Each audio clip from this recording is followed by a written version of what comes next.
Hey, this is Pizza Dude Man, and this is my first draft of a roster for Super Smash Bros. 5, presumably for the Nintendo Switch. Probably the first thing that you'll notice about this roster is that it's huge. From Smash 4, this one is a 23 character increase, compared to Smash 4's increase of 19 characters from Brawl. It's definitely on the high side, but not so bad when you consider Melee to Brawl had a 14 character increase as opposed to Brawl to 4's 19 character increase. That being said, this still looks like a larger roster than what would actually happen, but that was kind of the point this time. Right now, we don't know much about SSB 5. Maybe it'll be a whole new game, or a port of Smash 4 with some newcomers, or a port of Smash 4 with characters added as DLC later. So I decided to make a roster idea with as many characters as I thought I could get away with, as a starting point. Let's talk about these characters. First, I included the entire cast of SSB 4, no cuts. You might think, Pizza Dude Man, cuts are inevitable, but not necessarily anymore with DLC. Characters like Dr. Mario, Dark Pit, and Lucina would be very easy to re-implement into the game, and they would be good choices as extra characters people could buy only if they really wanted them. Maybe they could even be reworked like Roy was to become more unique. With DLC as an option, I don't see why any veteran couldn't eventually return, especially if SSB 5 comes out earlier on the Switch and DLC characters could be added all throughout the Switch's lifespan. Just think of this as an SSB 5 roster with all DLC. As for the characters I added, there's 5 previously cut veterans and 18 newcomers. When I started working on this roster, I knew I wanted to bring back Ice Climbers and Wolf. While Lucas and Roy returned in SSB 4 through DLC, I was very surprised that Wolf never did. Whatever the case, we've seen a new Star Fox entry with Star Fox Zero, so if there wasn't enough reason before, I really think Wolf should return. As for the Ice Climbers, they were supposedly only removed because the 3DS couldn't handle them. Well, that shouldn't be an issue this time. It's sad to see a unique Smash veteran get cut, so I hope they finally bring the Ice Climbers back. After that, I started thinking about other Smash veterans who had never returned. If Smash 4 brought back Dr. Mario, Mewtwo, and Roy, why not more? We're just 2 characters away from having the whole Melee family again. I honestly don't see much of a point in bringing back Young Link as he was. Toon Link pretty much covers the concept of having a shorter kid version of Adult Link. While it might only be Young Link in name, I've always liked the concept of Young Link utilizing his masks from Majora's Mask. It wouldn't be too much of a stretch, since we've seen a recent port of Majora's Mask for 3DS, as well as this type of Young Link in Hyrule Warriors. Although this means my idea for Young Link in SSB 5 is really more of a newcomer. Even if he had many of the same animations and attacks from Melee, just with a few new mask-based specials in Final Smash, that'd be enough to satisfy me. And while we're at it, why not bring back Pichu? That's all there really is to it. Why not? Why bring back Dr. Mario and Roy, but not Pichu? I'm really taking that eventual DLC mindset as far as I can. Pichu doesn't need to be anything fancy. Even if it's just a novelty or a joke, that's all it needs to be. That's what it always was in Smash Bros. Maybe you could give Pikachu its Z-Attack as a new Final Smash while Pichu retains Volt Tackle. That would make sense anyway. Pichus are the ones who learn Volt Tackle, plus Volt Tackle is terrible in Smash Bros., so it would fit in with the rest of Pichu's moveset. The only veterans I wound up not bringing back were Squirtle and Ivysaur, the other 2 Pokemon owned by Brawl's Pokemon Trainer. I think their roles are already fulfilled by Charizard, who stayed on the roster after Brawl, and the other Pokemon I already have on there, even if they aren't quite the same playstyle. I just didn't want to flood the roster with so many Pokemon. However, I did bring back Snake. Like the Ice Climbers, it sucks that we lost such a unique and fun veteran. Snake had an awesome moveset and brought a lot of other cool elements to Smash Bros., like the codec calls, Metal Gear music, and that cardboard box taunt. Whether or not Snake would ever actually return to Smash Bros. Is iffy at best. As far as I know, Hideo Kojima doesn't even have the rights to Snake anymore, so I don't know if Sakurai and Nintendo would even be interested in having Snake in Smash Bros. Or be willing to work with Konami to make that happen. It's a mess, but it would still be great to see Snake in Smash again. Let's move on to the newcomers I added. There are 18 in total, which is the same as the number of newcomers in Brawl, and 3 less than the number of newcomers in Smash 4 if you include the 3 Mii fighters.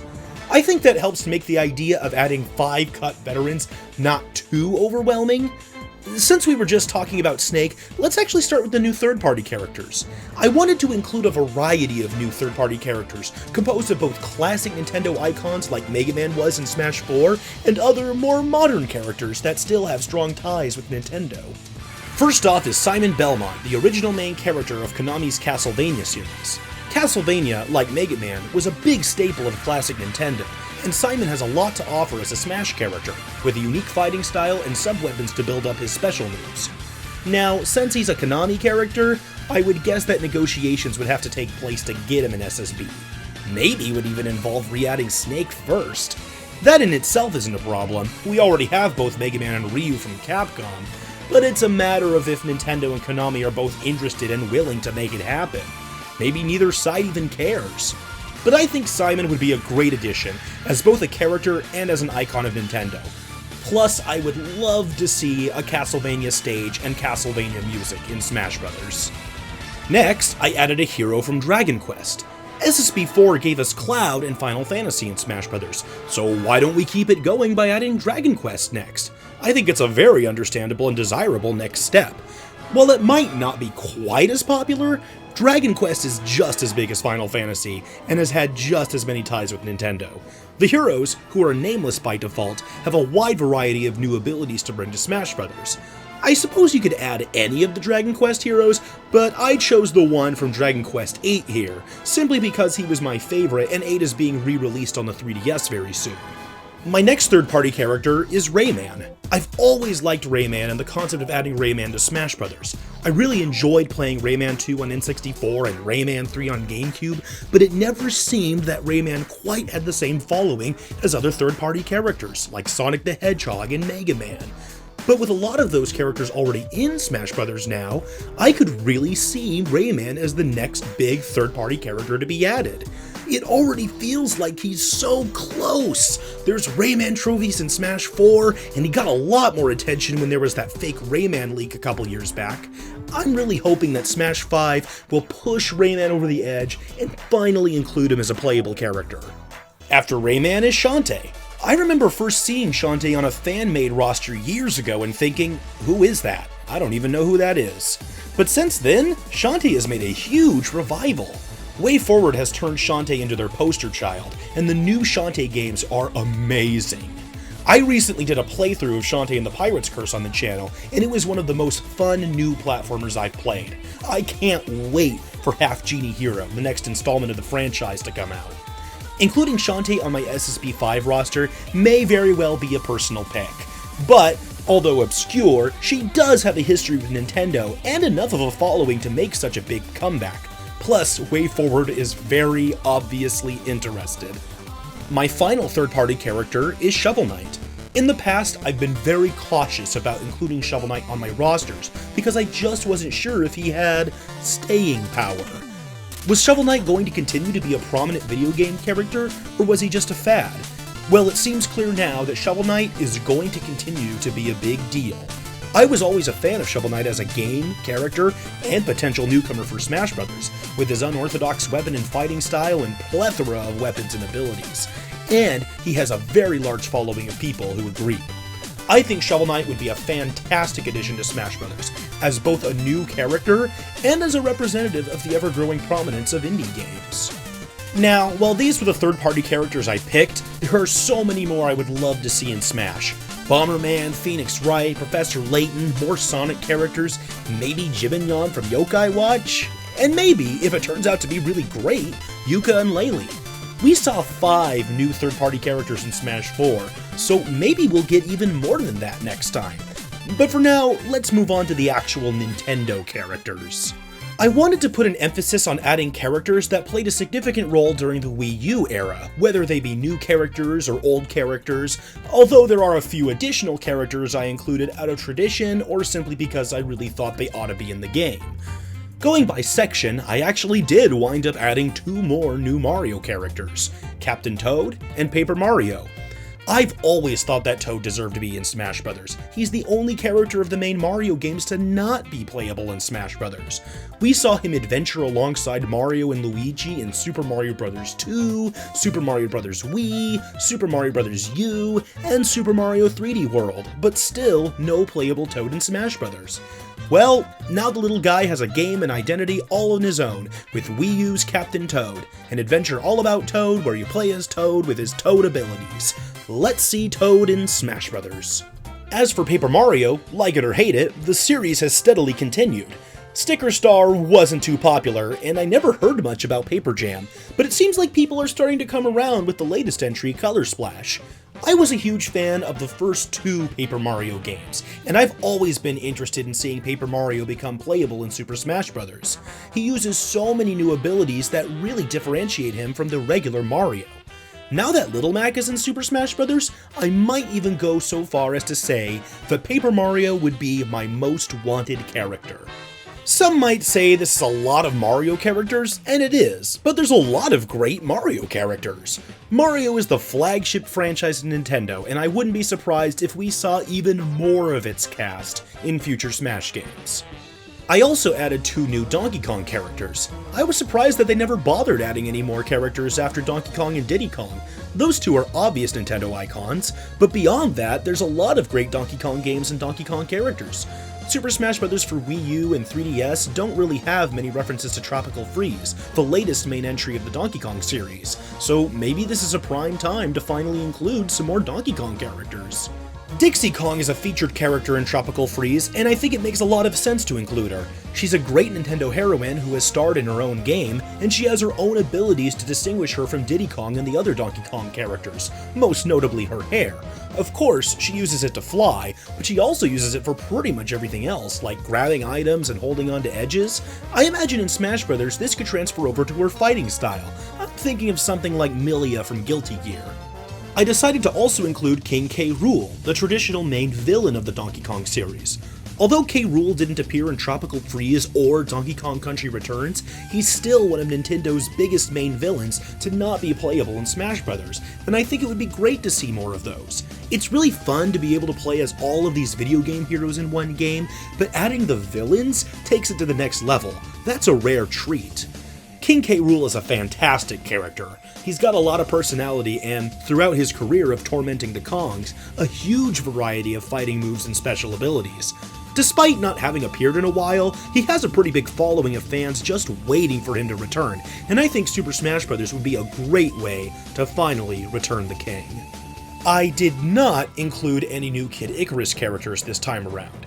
Kid Icarus Uprising was a great revival of Pit and a continuation of his series, and it led to both Palutena and Dark Pit becoming playable in Smash 4. There's even more great characters with unique abilities that could be added to Smash, like Viridi or Hades, but I just didn't prioritize including a new Kid Icarus character. Now, one thing we have come to expect in Smash Bros. Is the unexpected additions of classic Nintendo characters. I decided to revisit an old idea of mine, adding the Excite Biker to the Smash roster. How unexpected!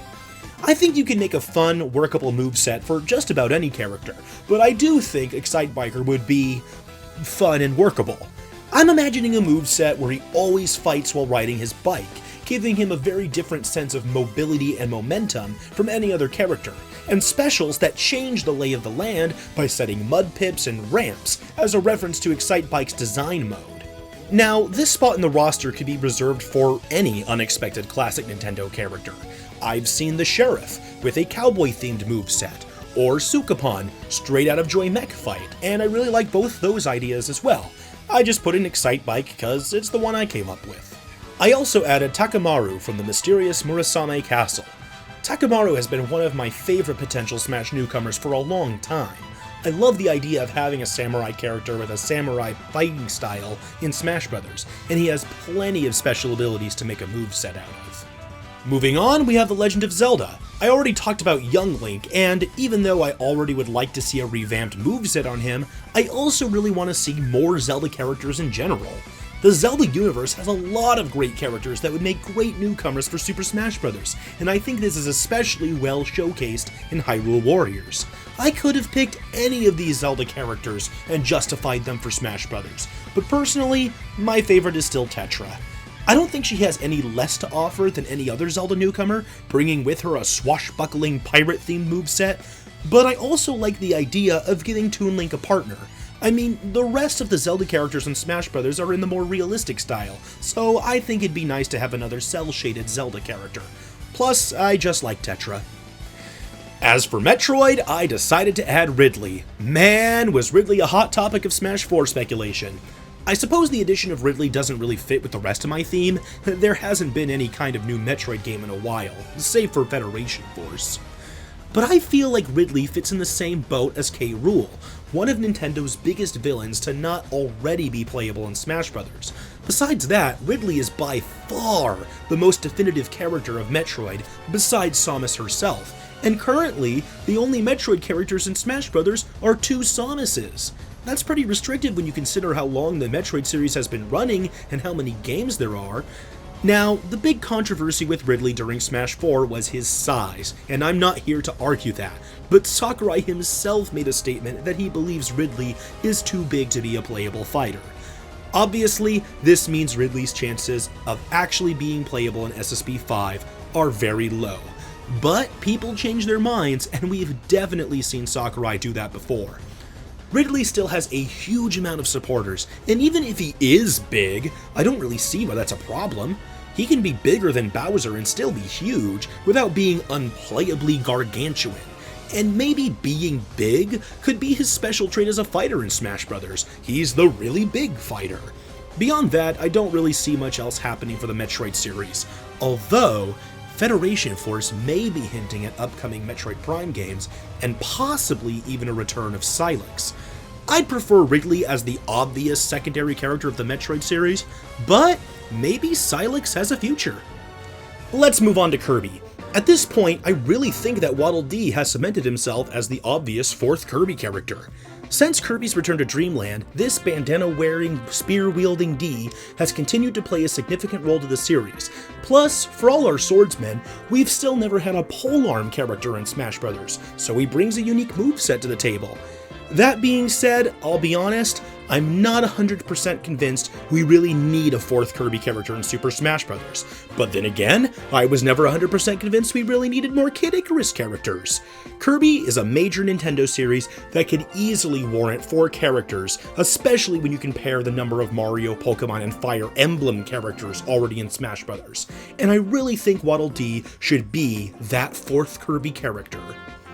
Like with Kid Icarus, I just didn't prioritize adding any new Mother characters. It's too bad, because there's a lot of great characters in the Mother series that would be fun to play as in Smash Bros. Currently, we only have Ness and Lucas, the main psychic kids of Earthbound and Mother 3, but what about the non-psionic characters? Jeff would be cool with all his weapons and rockets, Duster would be awesome with his back kicks and rogue weapons, or maybe you could add some of the series' villains, like Porky or the Masked Man, or finish out the trilogy of heroes by adding Ninten from Earthbound Zero. But, while incredible, the Mother series is fairly small and there's been no official development, although I'm still eagerly awaiting for the fan-made Mother 4. But this roster doesn't include any new Mother characters. I also didn't add any new Fire Emblem characters. I would have said that the release of Fire Emblem Fates was very significant and should be acknowledged by the addition of Corrin into the roster, but they already added Corrin as DLC in Smash 4. Will there really be another Fire Emblem game before the next Smash game? Maybe, maybe not, depending on how soon a Smash 5 comes out, but even then, it's very possible that, like Corrin, a new Fire Emblem protagonist could be created and added as DLC sometime during the Nintendo Switch's lifespan. Besides that, I might have considered adding other older Fire Emblem characters, maybe even villains, except that we already have a fairly sizable number of Fire Emblem characters in Smash Bros., so I really didn't feel a need to. However, I did add a new Xenoblade character, Elma from Xenoblade Chronicles X. I think this game was one of the big new games we got on the Wii U, and, like the addition of Shulk in Smash 4, I'd love to see an X character in Smash 5. I personally was a big fan of Xenoblade Chronicles X. Now, technically, the main character of the game is not Elma, but Cross, the player's avatar character. But Cross is a really blank slate. From my experience of playing Xenoblade Chronicles X, your avatar character isn't much more to the story than a soldier who's getting wrapped up in the events around them, with the other main characters really being the driving force of the game, especially your first partner and de facto leader, Elma. Like all of the Xenoblade characters, Elma has a wide variety of arts to build a moveset out of, as well as a unique dual-gun, dual-sword fighting style to bring to Smash Bros. I suppose as far as Smash characters go, Cross would work just as well, but I just like Elma more. With Pokémon, we've come to expect that we'll get some kind of new Pokémon. In Brawl it was Lucario, in Smash 4 it was Greninja. The question really comes down more to who and when. For instance, a lot of people, myself included, thought that Zorark could have been a playable character in Smash 4 because it was built up in the 5th gen in the same way that Lucario was built up for the 4th gen.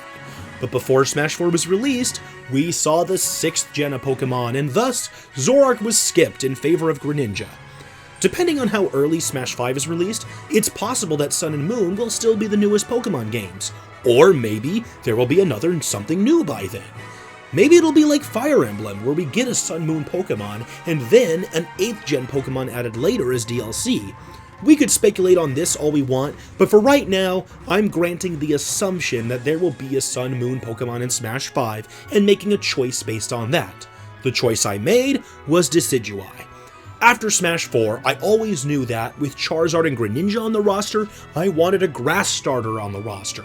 My first two thoughts were Sceptile, since it's my favorite Pokemon, and that maybe, by the time Smash 5 rolled around, there'd be a new cool grass starter. There is a new cool grass starter.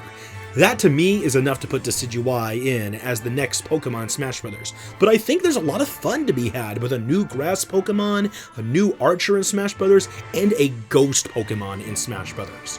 Besides Decidueye, I considered Tapu Koko, since it looks like it's something very much tied to the lore of Sun and Moon, but ultimately I really want that grass starter in Smash Bros. To go with our fire and water starters. My final two additions are new characters representing their own series. First are Inklings from Splatoon. This has got to be the most obvious newcomer I have ever seen. Splatoon was one of the defining games for the Wii U, and the Inklings use a huge variety of weapons and special abilities to make a moveset out of. Inklings not being in SSB 5 would be one of the most confusing things in the world to me. The other and final character I added is Karate Joe from Rhythm Heaven. I really enjoy Rhythm Heaven as a series, and I think it's built itself into Nintendo's definitive music-based franchise. Since it's all minigame-based, there isn't much in the way of main characters, so I've seen a lot of different ideas for Rhythm Heaven character. Marshall, Chorus Kids, The Wrestler, Rhythm Troupe, but my personal favorite is Karate Joe. For one, Joe is one of the more significant characters of the series, appearing in every installment of Rhythm Heaven and being the main character of the very first minigame of Rhythm Tengoku, the first Rhythm Heaven game. Second, Karate Joe already has a pre-built concept for a fighting style as a karate man. No matter who I chose for the Rhythm Heaven character, they would fight with the same concept I had in mind, being a rhythm-based fighter. You can do combo attacks as normal, but get bonuses in damage and attack speed for fighting to a specific beat or rhythm. Additionally, Karate Joe, or any other Rhythm Heaven character, could have special moves that reference minigames all throughout the Rhythm Heaven library, similar to the moveset of Pac-Man and Mr. Game & Watch. Karate Joe is my favorite, but really, I would just love to see some kind of Rhythm Heaven character in Smash 5. I think it would work well as a surprising addition from a great unrepresented Nintendo series, like the additions of Villager and Wii Fit Trainer in Smash 4. And with that, that's my idea for a Smash 5 roster. Currently.